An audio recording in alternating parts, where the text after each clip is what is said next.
Class, welcome back. This is Chapter 7, Activity-Based Costing. And in this chapter, we're looking at how we actually calculate or how we actually perform activity-based costing compared to traditional costing in a managerial accounting area. So when we look at activity-based costing compared to traditional costing, we're going to identify in activity-based costing both manufacturing and non-manufacturing costs that can be assigned to the product. With a traditional system, we're going to have non-manufacturing costs that'll be period costs, which will be something like fixed manufacturing overhead. So what we're going to do with activity-based costing is to break that fixed overhead into cost pools and allocate that to these different products. So in a traditional absorption costing environment, you're going to see manufacturing costs as direct and indirect. They're all going to be product costs. Non-manufacturing costs are all going to be period costs, whether they're direct or indirect. Now with activity-based costing, it's going to work a little bit differently. We're going to identify manufacturing costs as direct costs and then product costs. Those are easy. Then the indirect costs, and those will be allocated based on the cost drivers that they use in order to identify the activities in those areas. So here you have non-manufacturing costs, you'll have indirect, and some of that, it's going to be all overhead. These will be considered overhead, but they're going to be allocated depending on where those activities are taking place. And then, of course, direct costs are always product costs. So really you have the activity cost pool, which is like an area, a bucket, I guess, where you put costs. The way they describe it in the book is a bucket where you collect these costs. In my example in class, it was the dietary department, the housekeeping department, and the laundry department in the hospital. Each one of those represents a cost pool.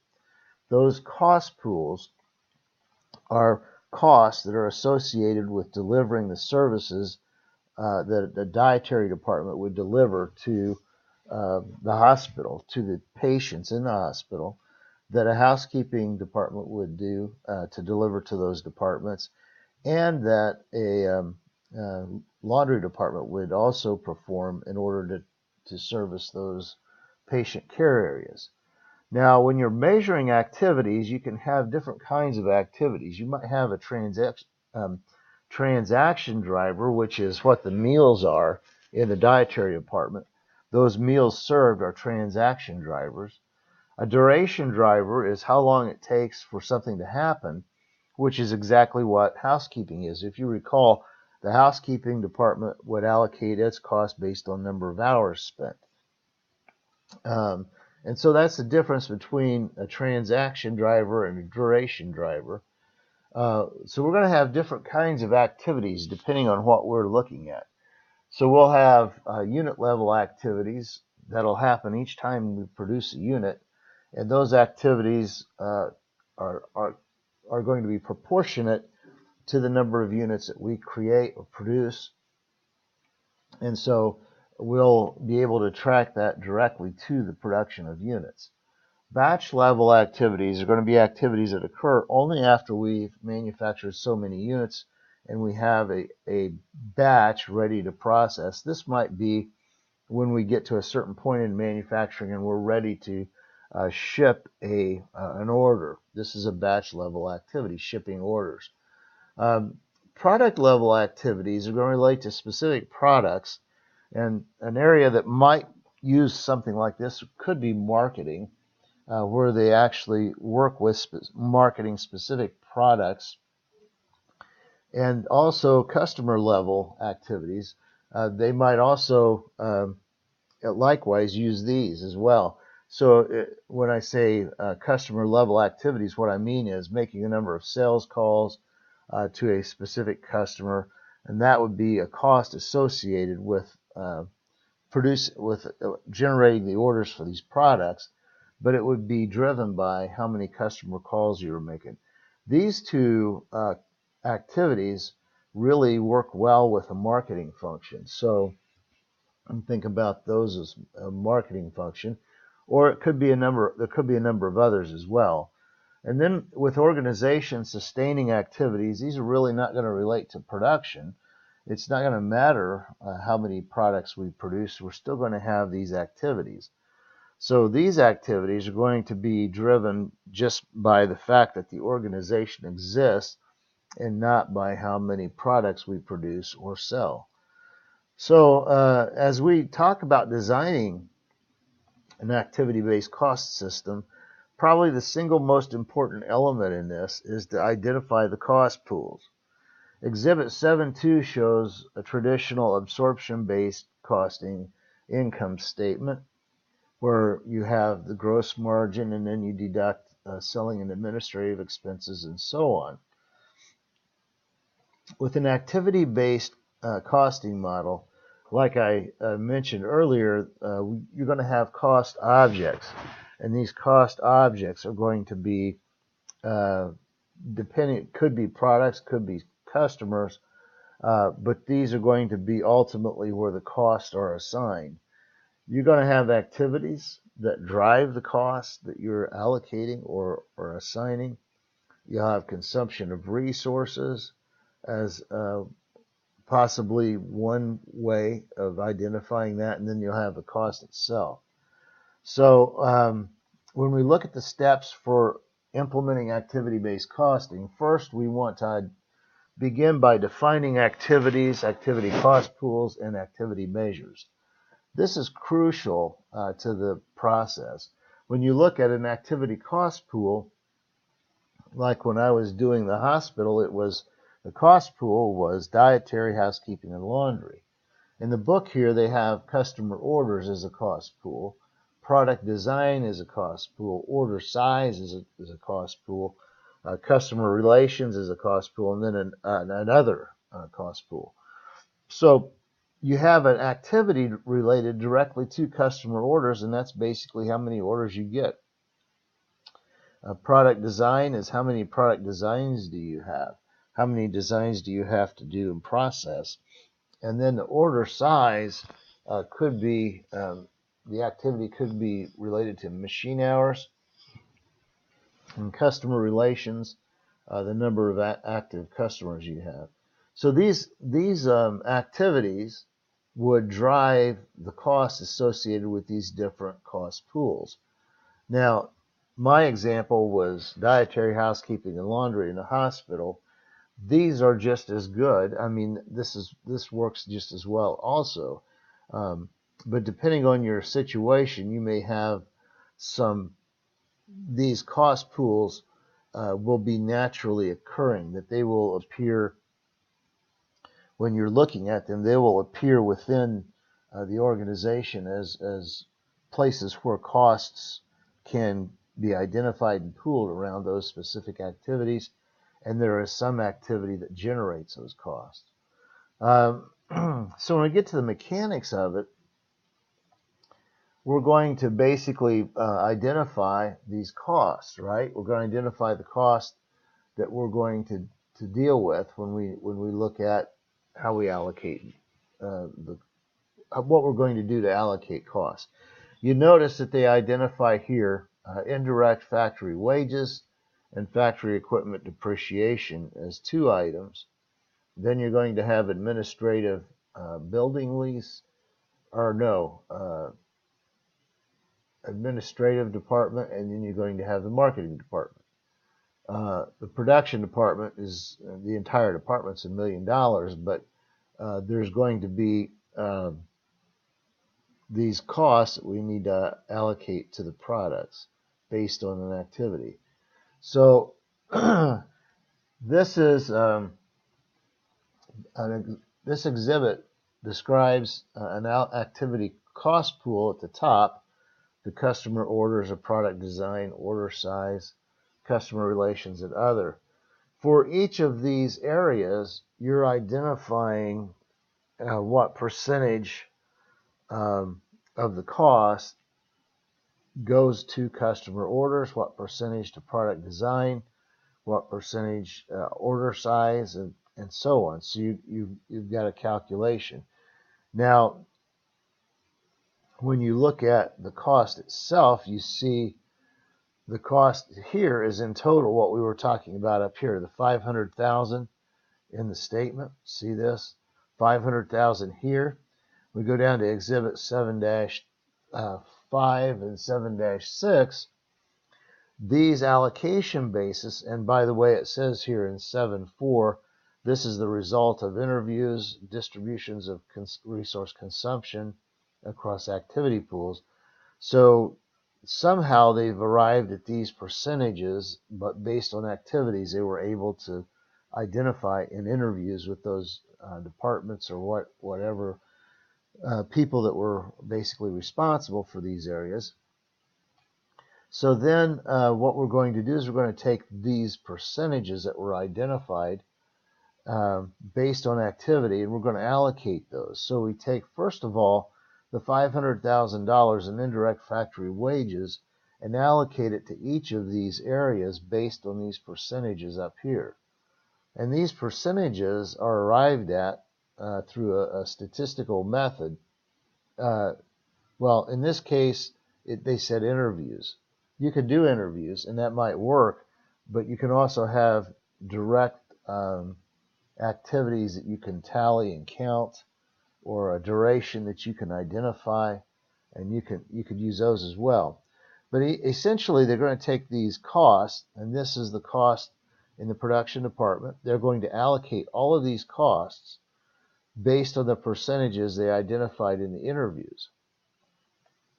So you'll notice factory equipment depreciation goes to customer orders, nothing to product design. Order size, nothing to customer relation, and other. So we have each line represents a line of cost in that statement up above that we are now allocating based on these percentages we identified up here. So line by line, we would be allocating these and then assigning costs. So what you wind up with here is customer orders, 320, product design, 252, order size, 380, and so on. And that's, so then we're going to identify what activity we're going to use. Now that was, the steps up above was based on interviews with department people to identify what kind of costs should go into these different activities or different cost pools. So we're going to take the activity cost pools, and we're going to identify an activity that is connected directly with those cost pools. Here it's orders. How many orders are there? Well, we have 320 in total cost based on that allocation up above, and we're going to base this allocation of this cost on the number of orders we process. Here we have 1,000 orders, so it's $320 per order. Product design is the number of designs. Order size is based on machine hours. We're going to calculate that based on machine hours. And then customer relations is based on how many customers. And we're going to calculate a cost per customer. By the way, these costs per customer are not necessarily what we're not necessarily saying this is actually what it costs us to do this, but this is the allocation basis we're going to use. So now when we get to the overhead cost that we have here, $1,008,000, we're going to break it down into these different components, like I was talking about earlier with the hospital example. All of the costs of dietary, housekeeping, and laundry are considered overhead costs, but they break those down into smaller components. Then they assign these based on however many orders there are, however many designs there are, however many machine hours, and how many customers, and they assign that to the cost objects, which are the products, can be products or customer orders customers, or however we're tracking it. So whatever we do, we're going to identify the activity cost pool, the activity rate, and then what activity we have. So in this case, we've identified an activity rate of 320 per order, and we're just going to multiply that out, and that'll directly assign customer orders cost of 192,000 to that particular cost pool. Well, it'll calculate this. This will go into the cost of the product. I assume it's a product cost here. And then with design, we don't have any design, so we don't have any of that, but we do have order size. So we'd take $19 per machine hour times 17,500 machine hours, and we get this cost here. This total represents the overhead cost for a specific, well, it looks like customer here, standard stanchions or whatever. And here we have activity costs for the custom Compass housing. So in each of those cases, we're taking the activity that we use, we calculate a rate per activity, we multiply that rate per activity times the activity level that's reported for each of these areas, of these cost pools and these departments, and we arrive at the allocated costs, overhead costs that go into those specific cost objects. So here we have standard stanchions, 524.5. Once we allocate that, and custom Compass housings gets 427.5. So in this case, we're identifying these costs so that we can tell whether or not, or tell how we're accumulating costs for those products or for those customers that we're servicing. Here's another example, and basically they're calculating the overhead costs for Windward Yachts, another customer. So we have the same rate times how many orders they got, and then we have the design times their designs, and then the machine hours, and based on the machine hours activity that was tracked. And then the customer, this is only one customer, so the cost, activity-based cost for this area, or for this customer, is going to be these orders that were ordered, the product design, the order size, and then basically customer relations. So using activity-based costing is a much more a much more accurate approach to identifying a product cost. When I worked at Blue Cross, we used these, basically this is similar to what we did when we were looking at lines of business. Like I told you, I think I mentioned in class, one of our customers was the state of Illinois, and we tracked how much cost was going into those claims on a per claim basis. So that was activity-based costing as well. And then we were identifying how much income we had in that line of business.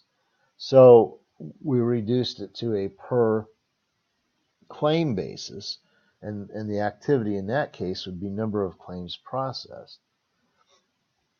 Here, they're doing it here. They're going to say, okay, well now if we identify these costs accurately, we're going to take the sales we have minus those costs to see how we're doing on our margins. And you can see standard is okay, but custom Compass housings looks like we're losing money on that one. And this is why management would like activity-based costing, because it can actually look at it on a per client basis or per customer basis and create what they're calling a customer margin here. Now for Windward Yachts, it's a new customer, and you're going to expect probably this in a new customer because you're going to have more cost with setting up that account. If you look at this, you'll see The traditional approach, when we look at product margins for standard sanctions, we have 615,750. Compass custom housings, 258,000. Product margins using activity-based costing for standard stanchions, it's going to be 906,250, which means it's higher under activity-based costing by 290,000. Here, when we use activity-based costing, there isn't a positive margin, it's a negative margin. So it means that we have a problem here in that we have a negative margin or negative change, which means we've dropped from a positive 258,000 to a negative 49,005. Activity-based costing is just, it does take more to do it. It does cost more to do it, but it is more accurate, I would say. So we have the two different systems here, traditional and activity-based, and you see the differences. So if we look at the traditional cost system, the cost assigned to products here for direct materials, labor, manufacturing overhead is $2,000,004. Activity-based costing, standard sanctions, we've broken this down into we're also assigned, or well, we've included this, the 905, the 263, but instead of the 875,000, now we're looking at these cost pools. So we have 60,000 for shipping, 192,000 for customer orders, but the place where this makes a big difference is we don't have any product design activity for standard stanchions, so we don't put any cost in. Order size we do, and you can see that that's why we drop the total cost. On the other hand, custom compass housings,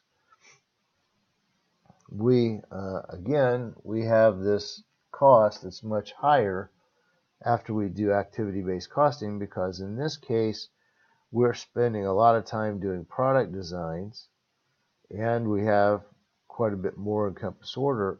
We have quite a few costs in compass orders or customer orders, and then order size.